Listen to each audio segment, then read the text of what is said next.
بسم الله الرحمن الرحيم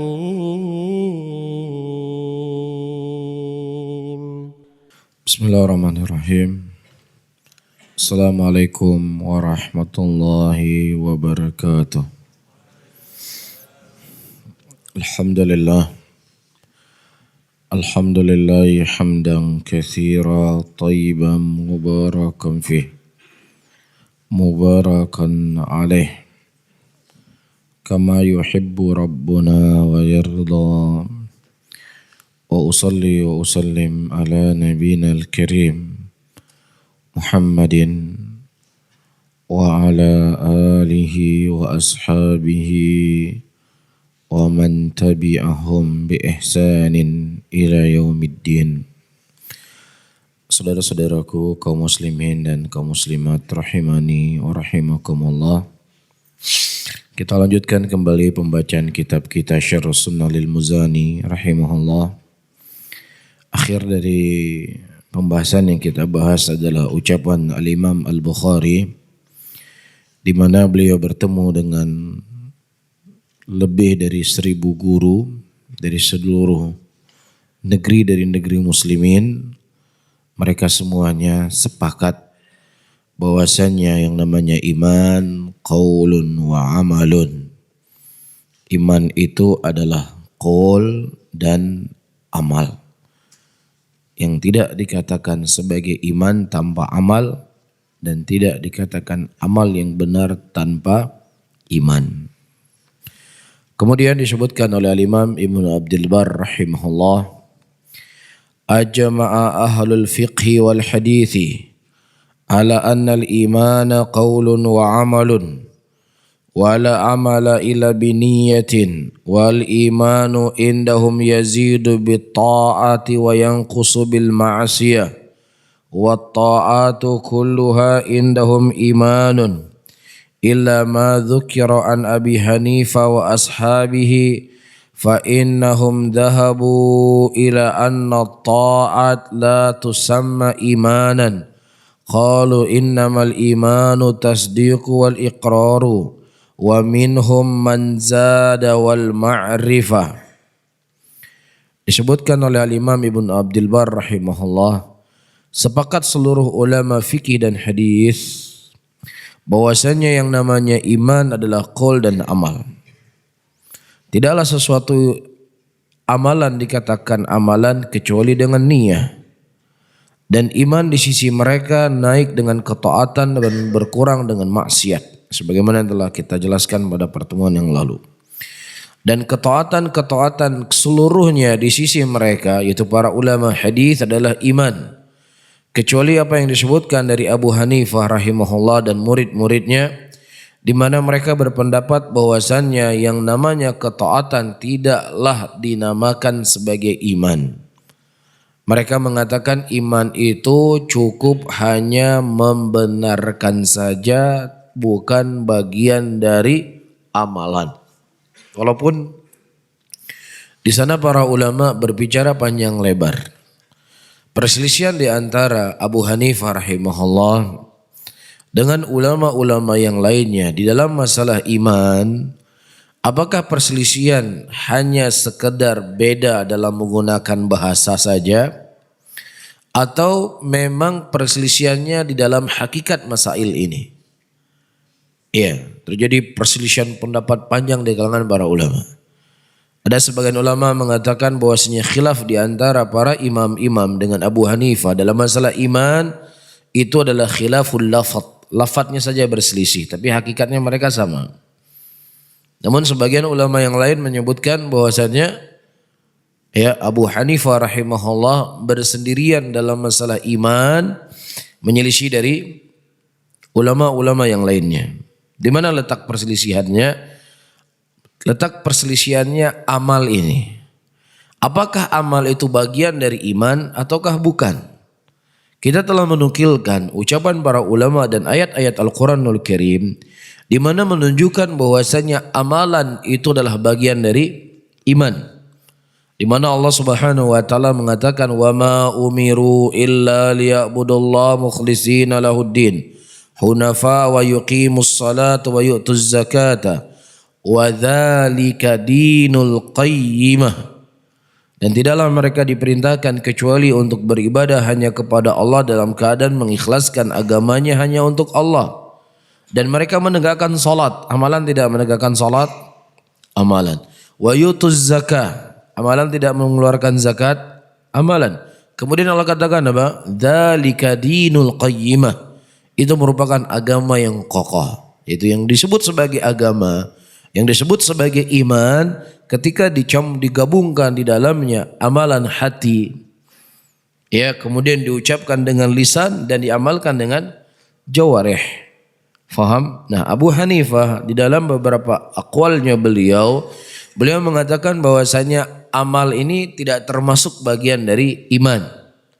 Dan amal, orang-orang yang mengatakan amalan bukan bagian dari iman, ini pendapatnya siapa? Pendapatnya Murji'ah. Ya, namun sebagian ulama yang lainnya mereka mengatakan perselisihan antara Abu Hanifah dengan ulama-ulama yang lainnya dalam masalah iman itu khilafnya hanya sekedar lafaz saja, bukan hakikat makna. Ya, antara akidah Murji'ah dengan akidah Ahlus Sunnah. Karena Imam Abu Hanifah rahimahullah termasuk dari ulama-ulama Ahlus Sunnati wal Jamaah. Faham ya? Baik. Ini dibahas oleh para ulama dalam kitab-kitab besar. Cuma saya sekedar mengisyaratkan saja. Taib. Kemudian ayuhal ikhwah rahimani wa rahimakumullah, disebutkan dalam sebuah hadis dari Umar bin Khattab radhiyallahu taala anhu, di mana Umar bin Khattab mengkhabarkan kepada kita dari Nabi sallallahu alaihi wasallam dari jabaran iman itu sendiri. Ya. Ketika itu datang Jibril kepada Nabi sallallahu alaihi wasallam dan kemudian Jibril berkata kepada Rasul, "Fa akhbirni anil iman." Khabarkan kepada saya apa itu iman. Ya. Kemudian disebutkan antu minabillahi wa malaikatihi wa kutubihi wa rusulihi wal yaumil akhir wa tu'mina bil qadari khairihi wa syarrihi. Yang disebut sebagai iman adalah engkau beriman kepada Allah. Engkau beriman kepada kitab, kepada malaikat. Engkau beriman kepada kitab-kitabnya. Engkau beriman kepada rasul-rasulnya. Engkau beriman kepada hari akhir. Dan engkau beriman kepada takdir. Apakah itu takdir yang baik ataukah itu takdir yang jelek. Ini yang merupakan usul daripada keimanan. Ya, dan semua dari kutubul aqaid. Dari kitab-kitab akidah yang ditulis oleh para ulama kita. Itu menjabarkan daripada rukun iman yang 6 ini. Bagaimana cara iman kita kepada Allah dengan iman yang benar? Iya, bukan hanya sekedar mengenal Allah adalah Sang Pencipta, tidak. Kalau seandainya hanya sekedar ma'rifah, hanya sekedar pengenalan para hadirin yang dimuliakan oleh Allah, maka tidak akan mungkin Rasulullah sallallahu alaihi wasallam mengkhabarkan kepada kita sebuah riwayat hadis di mana orang-orang nanti dalam kuburnya ditanya man rabbuk wa man nabiyuk wa madinuk. Pertanyaan yang sangat mudah. Pertanyaan kalau antum tanya sama anak yang masih sekolah TK hari ini, man rabbuk? Siapa Tuhanmu? Dia akan menjawab Allah. Siapa nabimu? Dia akan menjawab Muhammad sallallahu alaihi wasallam. Ya, apa kitabmu? Dia akan mengatakan Al-Qur'an. Bahkan orang yang paling kafir sekalipun, kalau kita tanya siapa Tuhannya orang Islam, dia akan sebut Allah. Apa kitabnya orang Islam? Dia akan sebut Quran. Siapa nabinya orang Islam? Dia akan katakan Muhammad. Bisa kan menjawabnya? Tapi Rasulullah mengkhabarkan ada orang-orang di dalam kubur ketika ditanya man rabbuk, dia jawab ha. Gak bisa dia jawab. Kenapa? Karena pengenalan kepada rukun iman yang 6 ini bukan sekedar saya beriman sama Allah. Terus gimana cara imannya?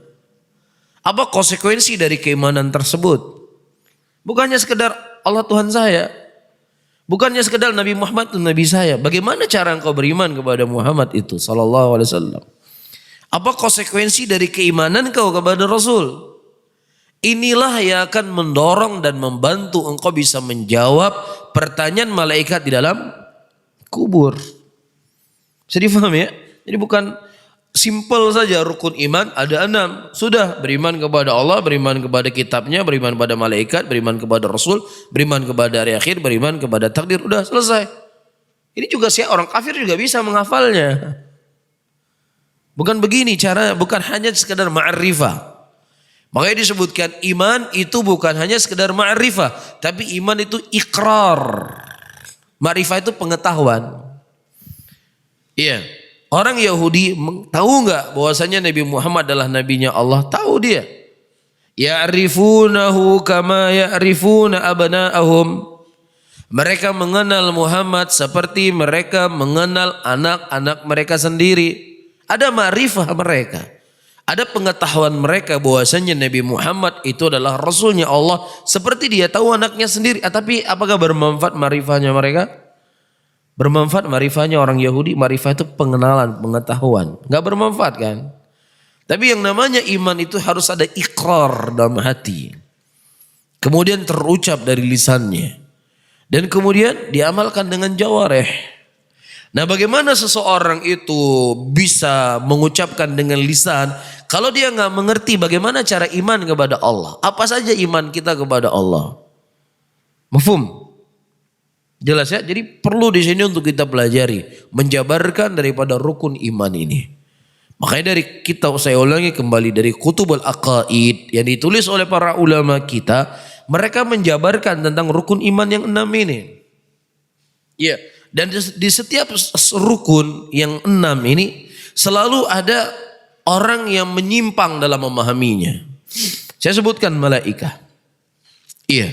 Kelompok Mu'tazilah mereka mengatakan bahwasanya malaikat itu adalah bisikan-bisikan kebaikan.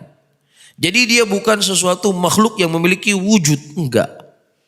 Dia cuma sekedar bisikan kebaikan. Jadi kalau ada bisikan-bisikan kebaikan, itu malaikat itu namanya.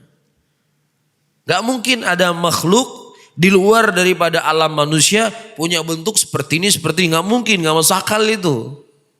Jadi malaikat itu bisikan kebaikan. Ada yang menyimpang dalam masalah pengenalan apa itu malaikat. Mereka nggak menolak ayat-ayat dan hadis Rasulullah yang menyebutkan adanya malaikat. Mereka nggak menolak, tapi mereka takwil. Paham ya?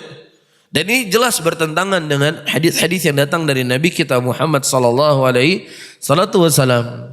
Iya, pada pertemuan yang lalu kita menyampaikan bahwasanya malaikat yahmilunal arsh, malaikat yang memikul arshnya Allah itu di antara kuping dengan bahunya 700 tahun perjalanan.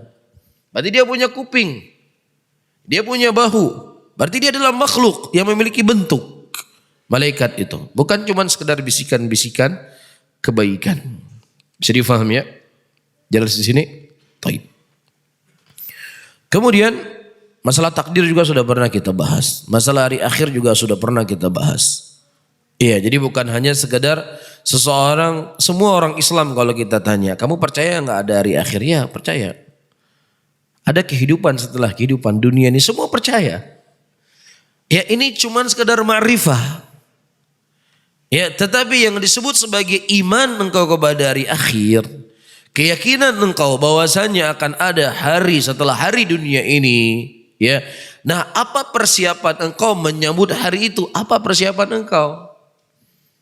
Ini sebenarnya yang diinginkan buah dari keimanan itu sendiri. Apa yang telah engkau persiapkan untuk bertemu dengan Allah? Apa yang telah engkau persiapkan ya ketika Allah akan menghisap seluruh amalanmu? Apa persiapanmu? Ini sebenarnya buah dari iman kepada hari akhir.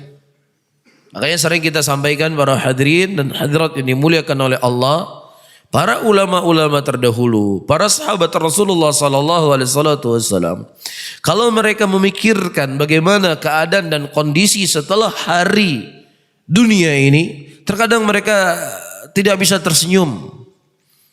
Terkadang mereka tidak pernah tertawa. Sampai-sampai ditanyakan kepada seorang ulama, "Kenapa engkau tidak pernah tertawa?" Beliau berkata, bagaimana saya mau tertawa sementara neraka itu sudah dipancangkan? Apa yang harus saya tertawakan? Kenapa? Karena kekhawatiran mereka. Ya, iman mereka itu kepada hari akhir itu sungguh sangat mendalam. Oleh karena itu Nabi SAW menyebutkan dalam hadisnya, Lau ta'lamuna ma a'lamu la dhahiktum qalila wa bakaitum katsira. Kalau seandainya engkau mengetahui apa yang ku ketahui setelah kematianmu, maka niscaya engkau akan sedikit tertawa dan akan banyak menangis. Iya, ini buah dari keimanan. Tapi kalau seandainya lu kupatih nang ora kiamat, tapi tetap dengan maksiatnya. Lu kupatih nang hari kiamat, tetap dengan kezalimannya. Berarti pengenalan dia adanya hari kiamat cuma sekedar apa? Ma'rifah. Bukan iman yang muncul dari hati yang paling dalam. Yang jujur dengan lisannya, kemudian diamalkan dengan jawarehnya. Mafhum di sini ya? Bisa difahami? Baik. Kemudian para hadirin yang dimuliakan oleh Allah wal hadirat, disebutkan di sini qauluhu qaulun wa amalun ma'i'tiqadihi bil jinan, qaulu bil lisan wa amal bil jawarih wal arkan. Ucapan Syekh Al-Imam Al-Muzani rahimahullah bahwasanya iman itu merupakan ucapan dan amalan bersama dengan keyakinan yang tertanam dalam hati, ucapan dengan lisan dan amalan dengan badan. Ai anna haqiqatul iman tataqawwan min arba'ati umurin. Perhatikan baik-baik. Ini inti masalah kita. Iman itu ya tersusun dari 4 perkara kata Syekh. Yang pertama, qaulul qalbi wa tasdiqu wa iqanuhu. Yang pertama ucapan hati. Apa itu ucapan hati? Dia membenarkan dan meyakini seluruh dari apa yang datang dari Allah dan Rasulnya. Ya, Allah Subhanahu wa taala mengatakan walladzi jaa bis-sidqi was-saddaqa bihi ulaika humul muttaqun. Dalam surat Az-Zumar ayat ke-23. Allah mengatakan walladzi jaa bis-sidqi, dan yang mendatangkan dengan sidqi, yang mendatangkan Rasul atau mendatangkan Al-Quran, wasaddaqa bihi, dan orang-orang yang beriman mereka membenarkan apa yang datang dari Allah. Mereka adalah orang-orang yang bertakwa. Siapa orang yang bertakwa? Yang membenarkan seluruh apa yang datang dari Allah. Ya, seluruh apa yang datang dari Rasul sallallahu alaihi wasallam dia yakini, dia percaya. Makanya Abu Bakar As-Siddiq radhiyallahu taala anhu sebagaimana disebutkan oleh para ulama, kalau seandainya iman seluruh manusia itu ditimbang selain imannya para nabi dan rasul dengan imannya Abu Bakar As-Siddiq radhiyallahu taala anhu, maka iman Abu Bakar As-Siddiq itu lebih berat di sisi Allah Subhanahu wa taala. Iya, di tengah gelombang orang-orang menolak apa yang dikhabarkan oleh Nabi SAW di awal muncul keislaman, terdengar khabar bahwasanya Muhammad itu dibawa naik ke langit. Terjadi khabar di kalangan orang musyrikin. Abu Bakar Siddiq radhiyallahu taala anhu sebelum beliau mendengar langsung dari mulut Rasul, baru isya'ah isu yang disembarkan oleh musyrikin, beliau yakin percaya. Ya, beliau nggak mengedepankan akal beliau dulu. Masuk akal nggak ya kira-kira Rasul yang pergi ke Baitul Maqdis, terus diangkat ke langit, pagi-pagi sudah sampai Mekah. Ya, coba saya timbang dulu, saya cerna-cerna dulu, kira-kira masuk akal nggak nih ya? Kira-kira logis nggak? Nggak ada. Ya, hanya sekedar isu tersebar, orang musyrikin mengatakan Muhammad dibawa naik ke langit, percaya siapa? Abu Bakar Siddiq. Gak ada ditimbang dengan akalnya. Ya, gak ada ditimbang dengan akalnya. Akalnya inilah kita paksa untuk terima apa yang datang dari Allah, terima apa yang datang dari Rasul, karena orang yang berakal dia sadar akalnya itu tidak akan bisa memahami seluruh dari apa yang datang dari Allah dan Rasulnya. Itu orang yang berakal. Adapun orang yang suka protes seperti yang saya sebutkan kemarin, dari syariat Allah ini menunjukkan orang yang nggak punya akal. Mafhum? Tetapi orang yang berakal adalah orang yang tahu diri, ya, bahwasanya akalnya itu tidak akan bisa meliputi seluruh yang datang dalam syariat. Itu orang yang berakal.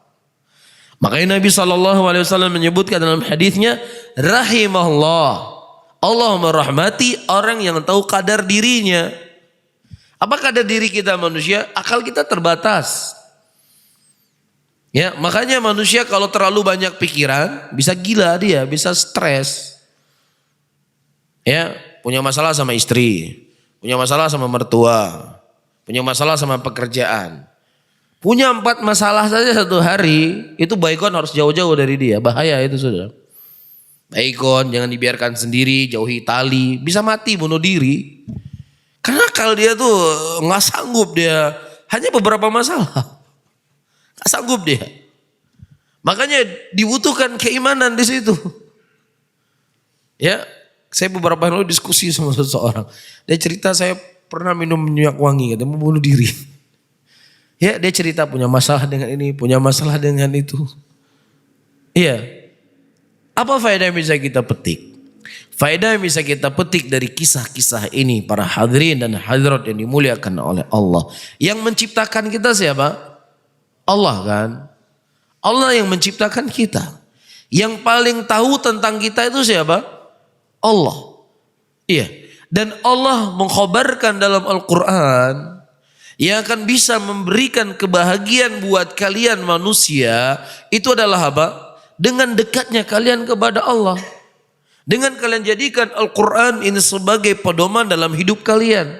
Menjadikan Rasulullah sebagai suri toladan dalam kehidupan kalian.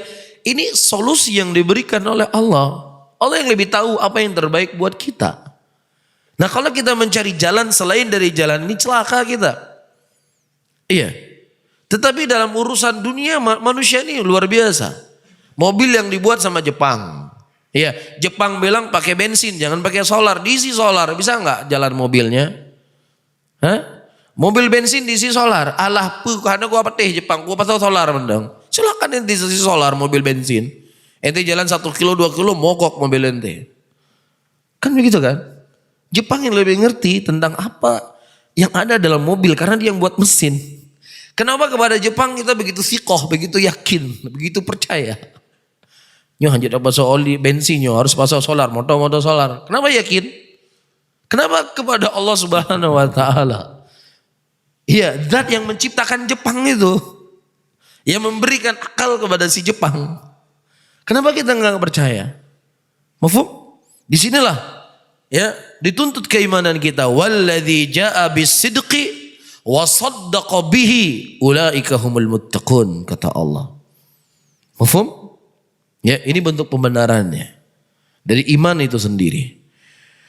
Dan juga Allah Subhanahu wa taala menyebutkan di dalam ayatnya, walamma yudkhilul imanu fi qulubikum, dan ketika dimasukkan keimanan di dalam hati-hati kalian. Ada iman dalam hati ini.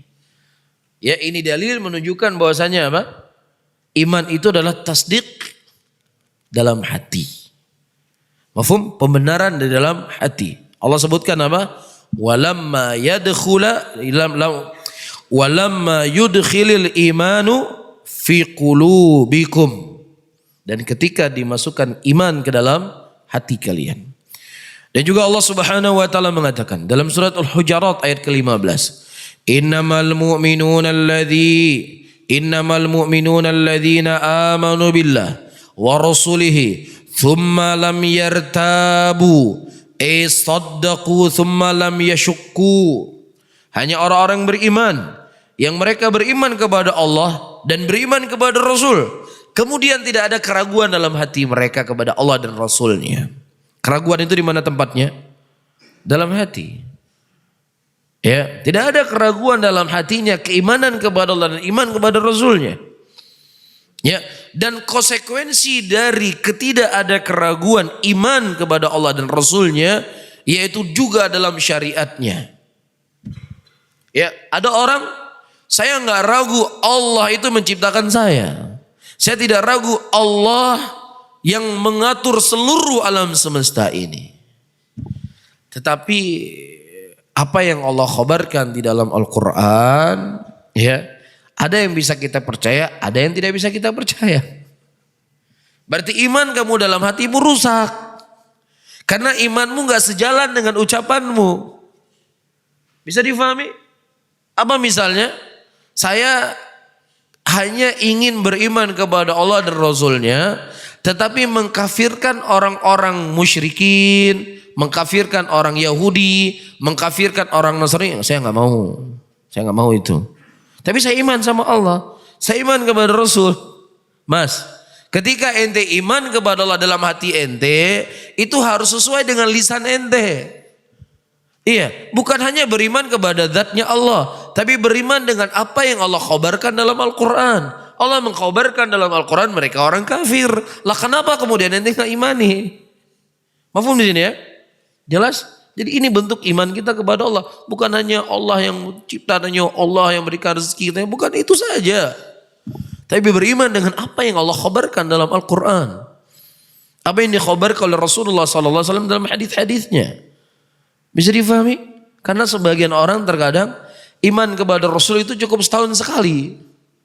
Gimana iman kepada Rasul cukup setahun sekali? Faham maksud saya kan? Udah itu sudah.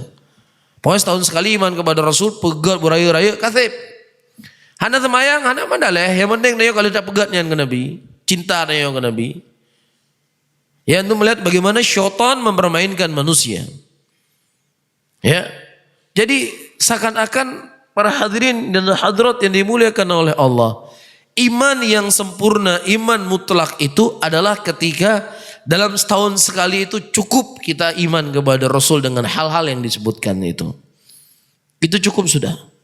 He ismayang awayan, he tahajud, dia hafal Quran, dia hafal hadis, hana dipegat acaranya, nyan rugo ismayang, hana ya, hana gak ada manfaat hidupnya. Ya, ini yang ada di pikiran manusia.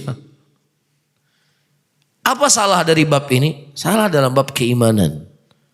Salah dalam bab memahami iman kepada Allah. Salah dalam memahami bab iman kepada Rasul sallallahu alaihi wasallam. Faham di sini ya? Saya ulangi kembali ayat yang Allah sebutkan tadi, ayat yang sangat indah. Walladzi jaa bis-sidqi wa saddaqa bihi.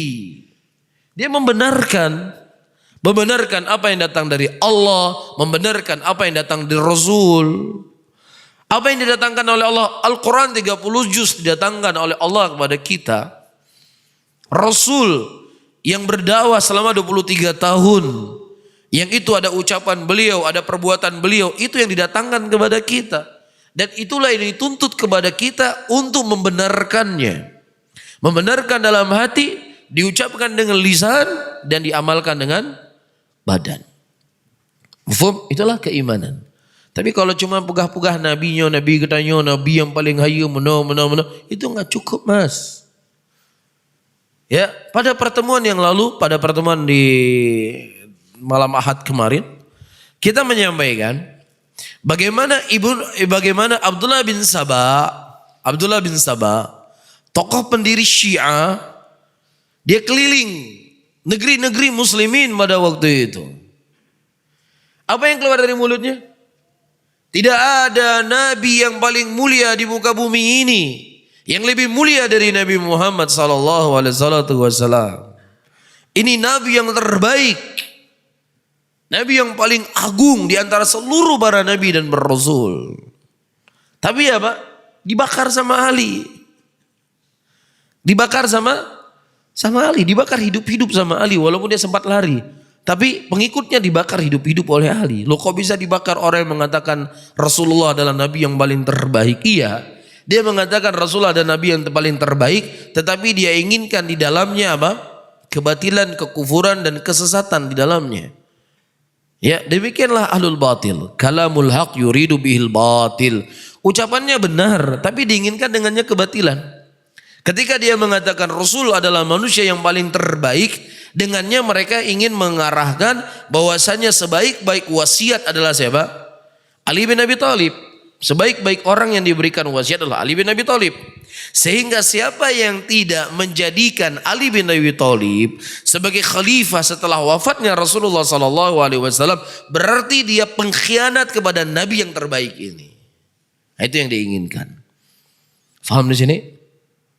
Ya, jadi antum jangan tertipu dan terperdaya ya dengan akhlak seseorang, dengan bagusnya susunan kalimatnya, dengan banyaknya sholatnya, dengan sedikitnya dalam berbicara, dengan ya banyaknya hafalan Al-Quran. Karena yang namanya hijrah, ayol hadirun yang dimuliakan oleh Allah, al-hijrah ma nahallahu anhu. Hijrah adalah meninggalkan seluruh apa yang ditinggalkan, apa yang dilarang oleh Allah. Yang dilarang oleh Allah bukan hanya sekedar zina. Yang dilarang oleh Allah bukan hanya sekedar pacaran. Yang dilarang oleh Allah bukan hanya sekedar buka aurat. Bukan itu saja. Karena orang-orang hari ini memahami hijrah itu hanya sebatas tidak pacaran, ya, tidak membuka aurat, itu sebatas itu. Kalau hanya sebatas itu yang disebut sebagai hijrah, ayyuhal hadirun wal hadirat yang dimuliakan oleh Allah, enggak perlu Imam Ahmad rahimahullah. Beliau berkata mudah-mudahan kuburannya Ibnu Abi Duad dipenuhi neraka jahanam, kata Imam Ahmad. Sampai-sampai Imam Ahmad memaafkan seluruh orang-orang yang menzalimi beliau. Ketika terjadi fitnatul Quran makhluk, tetapi Ibnu Abi Duad beliau tidak maafkan. Dan kalau antum membaca sejarah, Ibnu Abi Duad zahid al-abid al-jawad. Orang yang zuhud. Ya, ahlul ibadah. Ya, lisannya itu adem ketika didengar. Dermawan. Orang tuanya adalah orang kaya raya, sehingga hartanya dia habiskan semua kepada kebutuhan muslimin. Ya mungkin kalau zaman sekarang ada sesuatu, kamu hadiah pergi umroh, kamu juga hadiah pergi umroh, bagi-bagi harta. Kalau sebatas ini cuma sekedar hijrah, ya punya akhlak yang baik. Ibnu Abi Duad nggak didoakan Imam Ahmad seperti ini. Kenapa? Karena dia nggak hijrah dengan benar. Ya, akidahnya akidah yang menyimpang. Akidahnya akidah yang sesat. Ya, punya pemikiran seperti apa? Mu'tazilah. Jadi kalau definisi orang-orang hari ini, Ibnu Abi Duad ini imamnya hijrah. Orang yang patut dicontohi dalam hijrah karena apa? Akhlaknya baik, ibadahnya baik, zuhud, dermawan, kan begitu. Paham di sini? Tapi Imam Ahmad ya mengkritik beliau dengan kritik yang sangat pedas. Karena apa? Hijrahnya nggak benar. Iya, nggak punya akidah yang benar. Akidahnya akidah yang menyimpang. Bisa difahami? Nah begitu juga Abdurrahman bin Muljam disebutkan dalam Tarikhul Iman, dalam Tarikhul Islam. Mungkin sebagaimana yang sudah kita bahas. Beliau ini muridnya Mu'ad bin Jabal. Membaca Al-Quran dari mulut Mu'ad bin Jabal radhiyallahu ta'ala anhu. Bahkan Umar bin Khattab memerintahkan gubernurnya pada waktu itu mendekatkan rumah Abdurrahman bin Muljam dengan siapa? Dengan apa? Dengan masjid, supaya dia bisa mengajarkan Al-Quran di masjid itu. Begitu juga abid, zahid, qari, ya ahlul ibadah. Banyak membaca Al-Quran. Saking zuhudnya dia ini terpesona dan terpana banyak manusia pada waktu itu. Bahkan Imran bin Hittan yang hadisnya dikeluarkan oleh Al-Imam Bukhari dalam sahihnya, ya memuji Abdurrahman bin Muljam. Luar biasa. Karena akhlaknya, zuhudnya, waroknya, ya nggak pernah mencela-cela orang, ya bijaksana. Tetapi apa yang terjadi? Laki-laki ini yang membunuh Ali bin Abi Thalib, akidahnya rusak. Jadi hijrah itu bukan hanya hijrah nggak pacaran, ya hijrah itu bukan hanya sekedar nggak dengar lagi, nggak lagi ke diskotik. Hijrah itu bukan hanya ya kita sudah rajin sholat. Orang-orang munafikun dulu sholat di belakang Rasul. Satu saf dengan Abu Bakar Siddiq. Bermanfaat sholat mereka? Enggak bermanfaat. Bisa difahami ya? Jadi hijrah itu tidak hanya sebatas apa yang saya sebutkan tadi. Hijrah adalah meninggalkan apa yang dilarang oleh Allah. Allah melarang kita berbuat syirik. Allah melarang kita berbuat bid'ah. Allah melarang kita dengan pemikiran-pemikiran hizbiyah. Jadi bukan hanya dilarang oleh Allah zina toh, enggak mas. Bisa difahami di sini? Jadi hijrah yang benar seperti itu. Hijrah kepada akidah as-sahihah. Hijrah kepada amalan yang sahih. Bukan hanya sekadar hijrah seperti yang saya sebutkan tadi. Paham ya? Karena kalau hijrahin modelnya cukup sebatas apa yang disebutkan tadi, maka tidak ada permusuhan antara Ibnu Abi Duat dengan Imam Ahmad. Tidak ada permusuhan di antara Abdurrahman bin Muljam dengan sahabat Rasulullah SAW. Tidak ada permusuhan di antara Syiah dengan siapa? Dengan sahabat Rasul pada waktu itu. Kalau hijrah cuma sekedar apa? Enggak berzina lagi, enggak ke diskotik lagi, enggak ini lagi. Bisa difahami ya? Baik. Kemudian para hadirin yang dimuliakan oleh Allah, saya baca sedikit lagi kemudian kita akhiri pengajian kita di subuh kali ini. Kemudian ya di sini panjang pembahasannya, mungkin saya ringkas. Tapi iman itu cukup dengan iman itu adalah tasdiq bil qalb, al-qaul bil lisan wal iman bil jawari. Perhatikan ucapan al-Imam Al-Muzani setelahnya. Wal mu'minuna fil imani yatafaddalun bisalih a'malhum mutazayyidun wa la yakhrujuna bidzunubi minal iman wa la yukaffiruna bi rukubi ma'siyah wa la isyan wa la nujib li mahasinihim al-jinan ba'da ma aujaba lahu Nabi sallallahu alaihi wasallam. Wala nashhadu ala masihim bin nar. Taib. Kata Imam Muzani rahimahullah, ini kalimat yang cukup indah. Perhatikan baik-baik. Orang-orang yang beriman itu tingkat keimanannya mereka bertingkat-tingkat. Iman itu tidak memiliki satu tingkat. Imannya Abu Bakar beda dengan iman kita. Faham? Imannya Rasul berbeda dengan imannya Abu Bakar Siddiq. Iman itu bertingkat-tingkat. Iya. Wa bisalih a'malhum mutazayyidun. Dengan amalan soleh yang dilakukan oleh seseorang, maka bertambahlah imannya. Sebelum kita membahas secara teori dan dalil, setiap antum merasakan sendiri. Ketika antum rajin baca Quran, ketika antum rajin berzikir, ya, maka akan lahir amalan-amalan yang lainnya, kan begitu? Ya, rajin sholat malam, tolong atau enggak? Itu bisa dirasakan. Ya, setiap ada amalan kebaikan yang dilakukan, maka akan membuka sekian pintu banyak kebaikan. Tapi ketika kita sudah mulai berpaling, mendengar apa yang enggak pantas untuk kita dengar, menonton apa yang tidak pantas untuk kita tonton, sudah mulai malas-malasan, sudah mulai berat ke masjid, sudah mulai malas baca Quran, kan begitu kan? Ini sebelum kita bahas teori, yang dimana sisi teori bahwasanya amalan iman itu akan naik dengan banyaknya amalan soleh dilakukan oleh seseorang. Sebagaimana satu maksiat akan membuka sekian pintu maksiat, begitu juga amalan soleh akan membuka sekian pintu amalan soleh. Mafhum ya? Baik. Wala yakhrujuna bidzunubinal iman.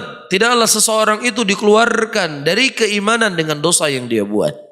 Seperti pemikirannya orang Khawarij, yang mereka mengeluarkan seseorang dari Islam ketika dari dosa yang dia buat. Adapun Ahlussunnah tidak. Ahlussunnah tidak mengeluarkan seseorang dari iman dari dosa yang dia buat. Tetapi kita mengatakan apa? Dia seorang muslim yang kurang imannya, turun imannya. Tidak dikatakan kafir. Faham? Wala yukaffiruna bi rukubil ma'siyah wala isyan. Tidaklah seseorang itu dikafirkan dikarenakan maksiat dan dosa yang dia lakukan, tidak.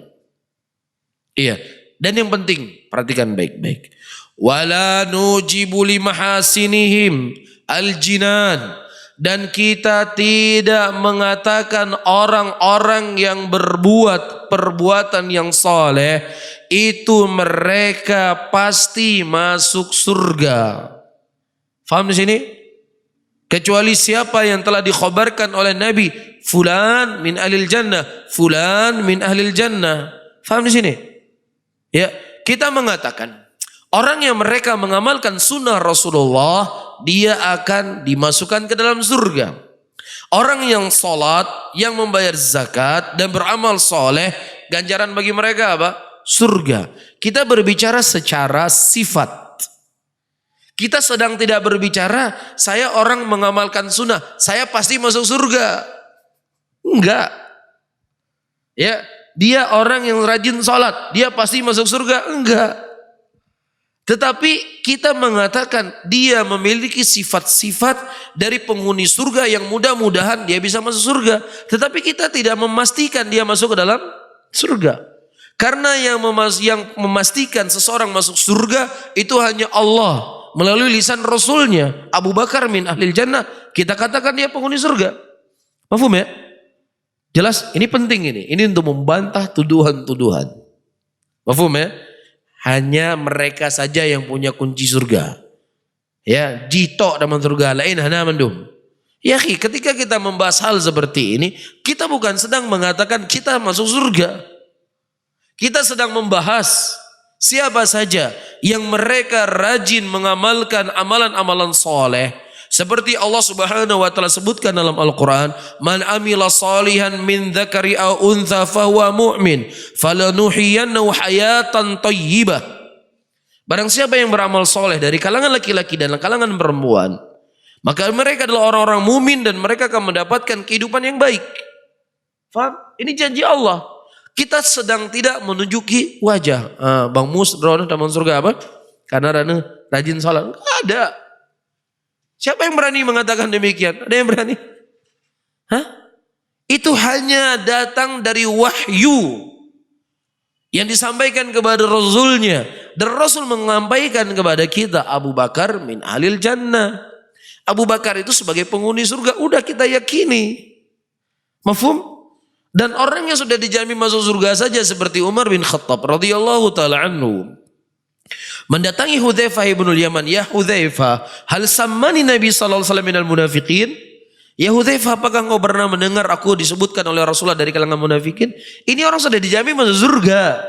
Masih takut pada dirinya, lah kita nggak ada jamin masuk surga kok bisa yakin pasti masuk surga. Faham ya? Tapi kita berharap kepada Allah dari apa yang kita lakukan sedikit ini, sedikit ya. Ya, mudah-mudahan dengannya Allah bisa menyelamatkan kita. Kan begitu. Mafhum ya? Dan juga kata Al-Imam Al-Muzani, wala nashhadu ala masim bin nar. Dan tidaklah kemudian kita menta'yin, menyebutkan ya orangnya atau nunjuk hidung siapa yang berbuat dosa pasti masuk neraka. Enggak. Ketika kita sedang membahas bahwasannya zina ini akan mengantarkan seorang dari neraka dalam neraka. Orang yang mabuk-mabukan ini akan mengantarkan seorang dalam neraka. Paham ya? Bukan kita memastikan ente zina ya neraka kah? Pasti neraka kah? Enggak. Ya, kamu berbuat ya mencuri neraka. Enggak ada seperti itu. Kita mengkhabarkan bahwasanya orang-orang yang melakukan dosa-dosa ini diancam dengan neraka. Adapun memastikan Allah yang lebih tahu siapa yang masuk neraka dan masuk surga. Cuman ini amalan akan mengantarkan seorang dalam neraka. Begitu juga ketika kita membahas kullu bid'atin dhalalah wa kullu dhalalatin finnar. Iya, setiap yang namanya bid'ah itu menyesatkan dan siapa yang menyesatkan itu tempatnya dalam neraka. Kita bukan sedang membahas kah bid'ah neraka kah neraka kah. Enggak. Kita sedang membahas hati-hati saudara-saudaraku muslimin. Ya, inilah ancaman dari Nabi kita Muhammad sallallahu alaihi wasallam untuk kita tidak dekat-dekat dengan perkara bid'ah ini, karena dengan kita dekat-dekat dengan perkara bid'ah ini, kita khawatir nanti kita akan masuk dalam neraka. Kita sedang mengingatkan diri kita karena setiap manusia tidak aman daripada fitnah. Mafhum di sini? Bukan sedang nunjukin orang neraka, kamu surga. Ya, ini adalah kesimpulan yang tidak bijak. Kesimpulan yang tergesa-gesa. Makanya dalam akidah Ahlus Sunnah ada dua permasalahan. Wa'dun wal wa'id. Apa wa'dun? Janji. Janji Allah kepada orang-orang yang beriman akan masuk dalam surga. Bukan tugas kita nunjuk. Bang Jamal, taman surga belah nun. Pak Boji, yang belah wi taman surga. Bukan. Kita sedang membahas ya Amalan-amalan ini akan mengantarkan kita ke dalam surga. Ayo sama-sama kita beramal dengan amalan seperti ini agar kita bisa mendapatkan janji Allah, bukan nunjuk hidung. Mafhum? Iya. Begitu juga sebaliknya, ketika kita membahas tentang amalan-amalan yang akan mengantarkan seseorang dalam neraka, itu namanya wa'idun. Apa namanya? Ancaman Allah. Ya. Bid'ah itu perbuatan syirik atau bukan? Bukan, dia maksiat. Siapa yang berbuat bid'ah? Saya atau kita semuanya yang berbuat bid'ah, kita diancam oleh Allah di dalam neraka. Bukan maknanya pasti masuk neraka. Kenapa saya katakan bukan pasti masuk neraka? Allah katakan, innallaha la yaghfiru ayyushraka bihi wa yaghfiru ma duna dzalika liman yasha. Allah tidak mengampuni dosa syirik. Dan Allah mengampuni dosa di bawah dari kesyirikan. Kebidaan, maksiat itu dosa tidak sampai seperti di tingkat kesyirikan. Berarti dia di bawah masyiatillah. Dia di bawah kehendaknya Allah. Makanya Ahlussunnah mengatakan wa'idun, ancaman. Bukan memastikan seperti kelompok Mu'tazilah. Mu'tazilah mereka mengatakan orang yang berbuat bid'ah, orang yang berbuat maksiat, nunjuk hidung, neraka. Itu Mu'tazilah, Khawarij, itu pemikirannya. Maka mereka mengatakan Abdurrahman bin Muljam berada di neraka Jahannam. Abdurrahman bin Muljam berada di neraka Jahannam. Faham? Adapun kita mengatakan ini perbuatan yang keji, ini perbuatan yang zalim, ini dosa daripada dosa besar. Adapun memastikan dia masuk neraka, wallahu a'lam bishawab, kita tidak tahu, tapi dia akan mendapatkan hukuman yang berat di sisi Allah Subhanahu wa taala. Mafhum di sini? Jelas ya? Saya ulangi kembali, faham di sini? Saya ulangi kembali, ketika kita membahas hal-hal yang akan mengantarkan seseorang ke dalam neraka, bukan kita ingin hanya kita tok masuk surga, tetapi pembahasan ini supaya kita merasa takut dan khawatir dari ancaman Allah pada diri kita dan juga kepada saudara-saudara kita. Jangan mendekat dengan hal yang seperti ini. Satu hal. Hal yang kedua, ya, segala dosa dan maksiat itu merupakan ancaman dari Allah. Bukan kita sedang nunjuk hidung, kah bukan bid'ah kan? Neraka kah? Kah bid'ah neraka kah? Nggak ada. Ya, kita tidak memastikan seseorang itu masuk neraka kecuali siapa yang dipastikan oleh Allah dan Rasulnya. Abu Lahab dalam neraka, yakin, jangan ragu. Fir'aun dalam neraka, yakin, jangan ragu. Adapun penyebutan sifat-sifat orang makan riba masuk neraka, orang berzina masuk neraka, ini ancaman dari Allah. Bisa saja Allah nanti mengampuni dosanya, memasukkan dia ke dalam surga. Mafhum di sini ya? Jelas? Karena ini orang di luar sana, ketika kita membahas bid'ah selalu pembahasannya apa? Dia tok yang masuk surga, lain neraka mandum. Siapa yang mengatakan demikian? Bijaklah di dalam berfikir, bijaklah dalam menghukumi. Ya, jangan tergesa-gesa. Mafhum ya? Taib, wallahu a'lam bishawab.